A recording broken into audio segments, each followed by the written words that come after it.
Hello and welcome to the Vlogging Pod. Tonight we are joined by first time fantasy author Kay Rose. Welcome to the room, Kay Rose. Hi. um, so let's start right in, and I'm going to ask you about your April Fool's joke. That's right. Basically, I had been a beta ARC reader for a few different authors for a few years, and in one of the beta groups, I decided to write a fake blurb and make a temporary cover in Canva. And the feedback was actually really good, so Awesome. I just kept going with it. So, what kind of feedback did you get? That blurbs are probably the hardest part to write Right. for a book. And if I could write a blurb out before even writing the story, then I should give the story a try. Awesome. Nice. So that's what inspired you to go ahead and start the whole process of writing it? That's right. Nice. So with an April's Fool start in with your writing, let's talk about how the joke developed into 14 hours of drafting the prophecy of the water sprout. So tell me how that went for you.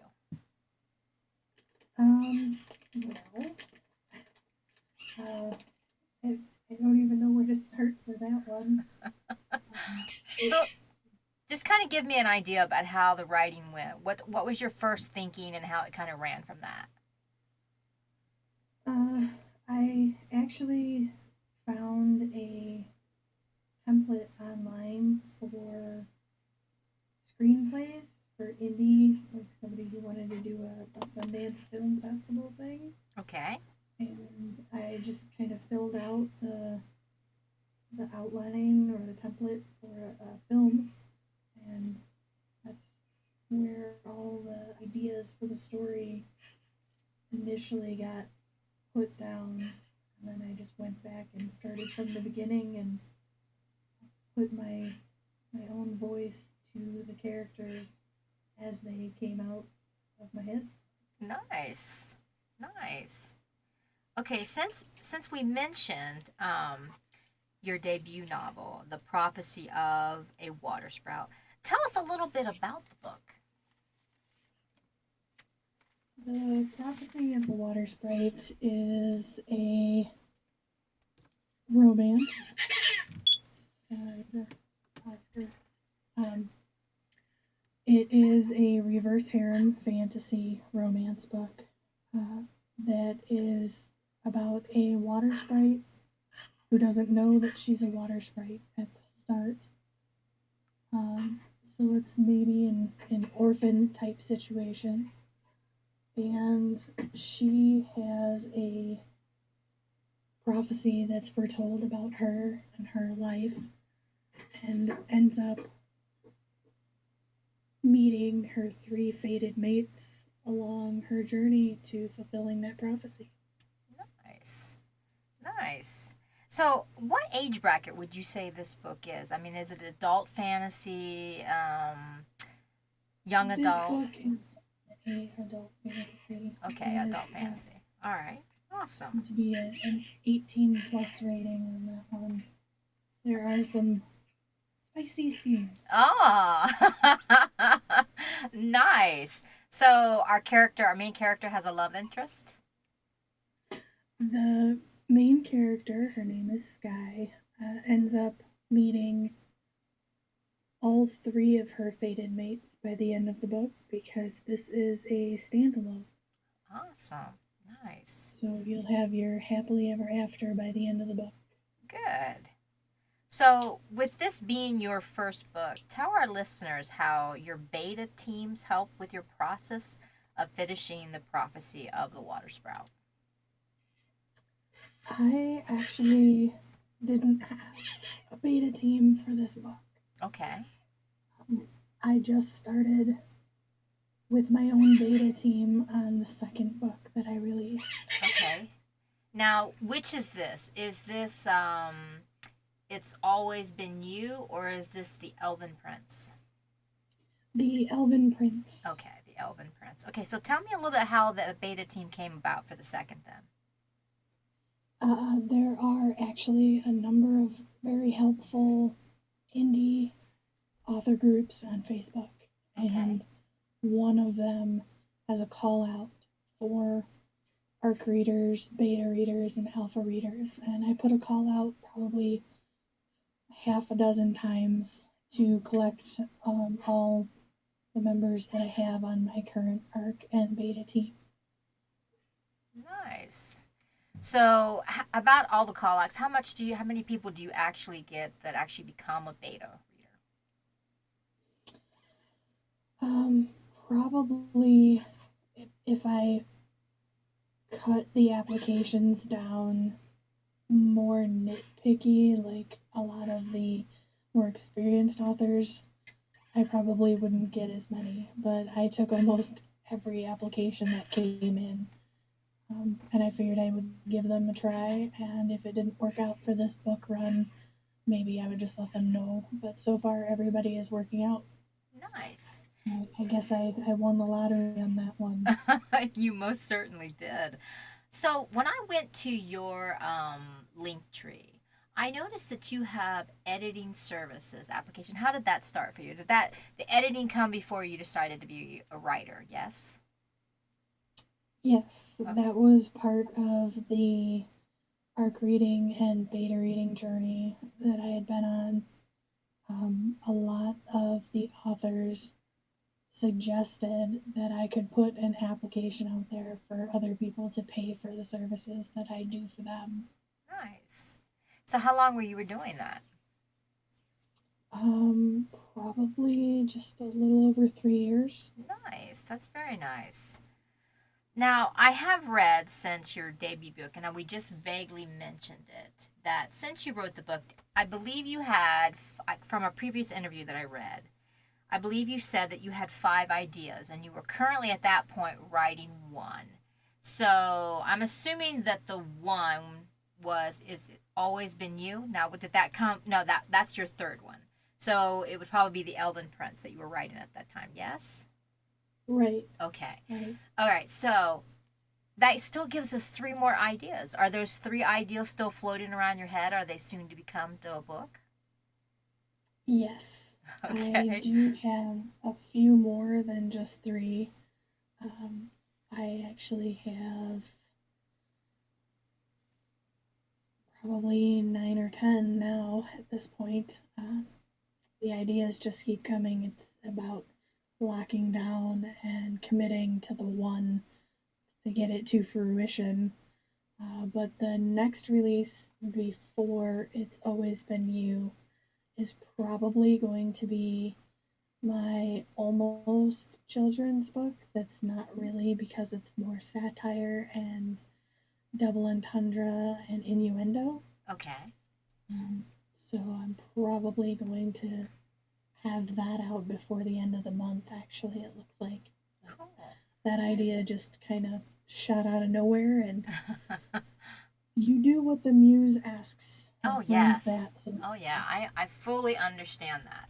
So now, correct me if I get this wrong. Is it about the prophecy of the water sprite is probably what, 104K of words? that's right. Okay.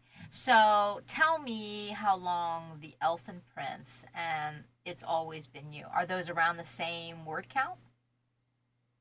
The Elven Prince finished out at about 55,000. Okay. But it is book one of three. Okay. So, So it can be read as a standalone because it'll have the happy for now ending and the okay. big cliffhanger. But the story of the underlying romance behind the Elven Prince's adventure is going to come out more in book two and finish up in book three. Okay. So the Elven Prince is a little bit more like of a novella. It's a little over novella. And now, how about It's Always About You? I'm just wondering, are you writing full novels? Because you put your first book out in 2021, right? And now That's it's right. 2022 and you have 3 books. So I'm like, whoa, girl, how are you getting all this writing time in? I honestly don't know how or why, but oh, like I said, when the muse says to write, I write. Right. And sometimes it's a 12 or 14-hour day, and sometimes it's just 100 words. Gotcha. So when you were doing your 14 hours for your drafting, that's kind of become your norm for a lot of the times, right? When you just get into the muse, you sit yourself down for 14 hours. Yes, I have a very good, loving, uh, better half Okay. that basically took care of me and the household while that was all happening. Well, that's very nice. That is. So I did read a passage. Now you let me know if this is wrong because this was back in 2021. But I heard contemporary, that meant a little something to you. I believe you were a little hesitant on it. Has that changed for you now for a contemporary style book? That's actually what In the Pines is, like completely out of my wheelhouse. It Okay. is a contemporary friends to lovers, and it's just a male female, so it's not the reverse harem that I had been writing either. And in it's going to be titled In the Pines. It is my short story that's going to be a part of the It's Always Been You anthology. All of the authors that are submitting for this anthology are all writing to support breast cancer research. So the entirety of the proceeds will be going to Breast Cancer Research Fund. Wonderful. That is very awesome. So, with that, with the contemporary, you just decided to get over it right away and dive right into it. I always look up to the authors who can write in a real life scenario Mm-hmm. that they don't need magic or some kind of fantastical creature to get the storyline through to the end. Right. And this is a short story for the anthology, so I figured it would be my best bet to try a short story first. Well, cool. That's actually a good way to get your feet wet if you're, especially if you're unsure of something. Just dive right into it. Um, so I've read that you have a deep sense of empathy. Tell me how that plays out into your character formatting. I am not sure how I come up with the characters or how they act or react to Uh-huh. one another. I I really don't have any idea how that works. But I can say that yes, I do have a very hard time with separating emotion and empathy for a lot of people that hurting, a lot of people that are bullied with the even reviews for authors. I read a bad review and they bash the author directly. I am hurt by that. Yeah, So I it's have sad. done myself a favor. I try to stay away from reading reviews, but when I'm interested in a book, I'll be honest with you, I look for the ill reviews. I want the ones that dirt the trash, and then that's the one I'm going to read. It's kind of like my foot in the, you know what I mean? Like, I'm not going to go with what you say, I'm going to read it anyways. So, And I actually have read every one of the reviews on my books so far. oh, Some okay. people have PAs that'll filter the reviews Hmm. and only give them the decent ones. But being as I'm just starting, I want that gritty feedback. I Right. want to know, even if you are the 1% that's just out there being an internet troll, you had to come up with the idea to write these negative things somewhere, some way. Right. Well, there And there can be be growth in that as well. I mean, you can actually evolve in your writing from that. So I can see that. I understand that completely. So, what do you think about adding personal experiences to your characters as a new author? If I did it on accident. I I tried to not actually model any of the characters or situations off of personal life experiences, although I'm sure one way or another they sneak their ways in there. Right. So, have you ever thought about just something that you wanted to happen in your life? Have those been thrown into your books? Not on purpose, again, not necessarily. So, Some it's a little bit harder as a reverse harem author to do that on purpose. okay. To say yes, I'm gonna write a book that's about a main character who ends up with three deliciously smoking hot men and happily ever after. Right. That is probably not in most people's real life situation, um, much less mine with the better half that I've had for almost 20 years now. So, Okay. So, you've mentioned reverse harem author. Just explain that to us. Tell us what that actually means for you. so a reverse harem is where a female uh, meets a harem of men, and whether she decides to have a relationship with them from the start, it's fated, or if that budding relationship takes a while to build and you'll see different emotions play out before the love actually forms. Reverse harem means that it's not one or two, that's definitely three or more love interests. There will be no choosing, there will be no love triangles, and basically all the men don't have a jealous problem with each other loving the same woman. Hmm. And defining myself as a reverse harem author just means that that's where I started and where a lot of my projects are going to end up. I won't say all of them because I don't think I could stay in the same genre if I tried. Right. So, has your current three books all been reverse harem author? The Elven Prince is a clean young adult adventure that will lead into a reverse harem in later books. It's just the start of the series. Okay.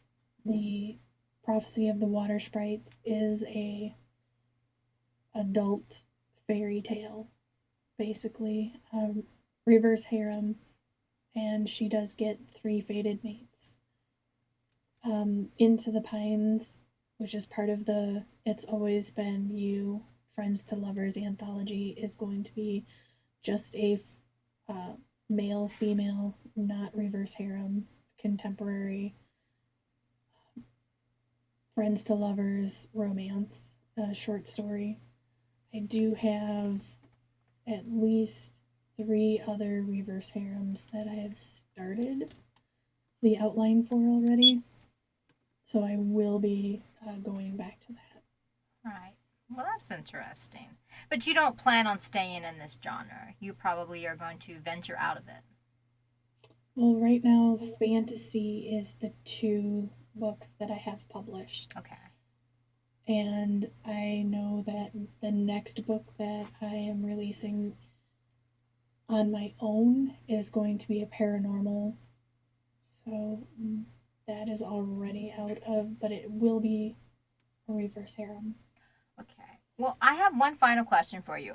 Originally, I was going to ask you where you saw your writing adventure going. However, since we already know that you've got three and you've got a few more coming, tell me at this point, since you started publishing in 2021, tell me what you have learned as a new author going forward. I actually had to find out the hard way that the indie the author community is almost as bad as high school. Oh, Mm. And there are a lot of mean girls out there. aw. But at the same time, if you find your clique, there are a lot of women that'll hold you up and help you out and give you the shirt off of their back if they could. Right. So don't let the bullies get to you. Don't let the mean girls uh, talk you down or shove you out. Just keep on trying and persevere because your story is as good as their story and it should be told. Right. Well, I'm very sorry that you had that experience. I mean, that I wish I would have met you in the first go because I would give you any insight that I have. I'm not sure I have a lot to offer, but I would most willingly give it to you. Um, Thank you. you're welcome. For me, I think I write for myself. If others enjoy that, then all the better. But it seems that you really enjoy it. Otherwise, you wouldn't have put out 3 books so roughly quick. And they don't seem to be small reads. So I applaud you for overcoming obstacles such as what you went through. And I want to thank you so much for being on the program tonight. Thank you for having me. It was a delight. And I wish you much more books on your platter to come. And you're always welcome to come back on the show anytime. I want to thank every. Oh, go ahead. I don't want to cut you off. That's all right. This was actually the first time I have been a participant on a blog, so thanks for popping that cherry for me. Well, we even did a little bit more than that because you'll not only be on my website's thing, you're actually live right now with people in the room. So you are doing a full-on podcast. And of course, this, yes, this will go out on Apple, Amazon Music, and a few others. And I'll make sure I give you those links in here in the next day or two, all right? I want to thank you again for coming on. Thank you again, my listeners. Have a great evening, everyone. I've truly enjoyed every time we're on. Talk to you soon. Bye bye for now.